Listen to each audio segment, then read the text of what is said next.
আসসালামু আলাইকুম, স্বাগতম জানাচ্ছি বিবিসি নিউজ আন্তর্জাতিক সংবাদে। শুরুতেই সংবাদ শিরোনাম, এরপর বিস্তারিত। ইফতারে কোন কোন মসজিদে বিরিয়ানি দেবে জানাবে অ্যাপ। দর্শক, এতক্ষণ শুনছিলেন সংবাদ শিরোনাম। এখন বিস্তারিত। আপনি যদি ইসরায়েলের ধ্বংস চান এবং মুসলিমদের পাশে থাকেন, তাহলে ভিডিওতে লাইক করে চ্যানেলটি অবশ্যই সাবস্ক্রাইব করে দিবেন এবং আপনার মূল্যবান মতামত অবশ্যই কমেন্টে লিখে জানিয়ে দিবেন। এখন বিস্তারিত। ইফতারে কোন কোন মসজিদে বিরিয়ানি দেবে জানাবে অ্যাপ বাঙালি।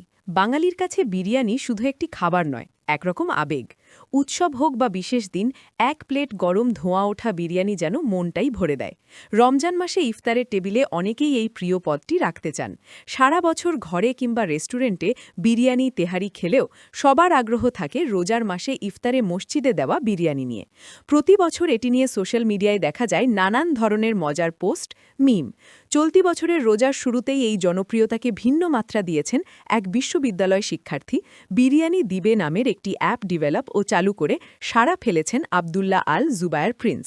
তিনি রাজধানীর international university of business agriculture and technology IUBATA computer science and engineering বিভাগে অধ্যয়নরত। এখানে লাইভ লোকেশন অ্যাড করা যায় ওয়েবসাইট ও অ্যাপে।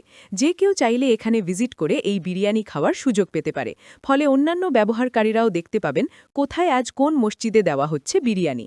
আবদুল্লাহ আল জুবায়েরের অভিনব এই আইডিয়া নিয়ে সামাজিক মাধ্যমে চলছে জোর আলোচনা। জুবায়ের বলেন, এটি আসলে একটা ফান প্রজেক্ট। এখানে লাইভ লোকেশন অ্যাড করা যায় ওয়েবসাইট ও অ্যাপে। যে কেউ চাইলে এখানে ভিজিট করে এই বিরিয়ানি খাওয়ার সুযোগ পেতে পারে।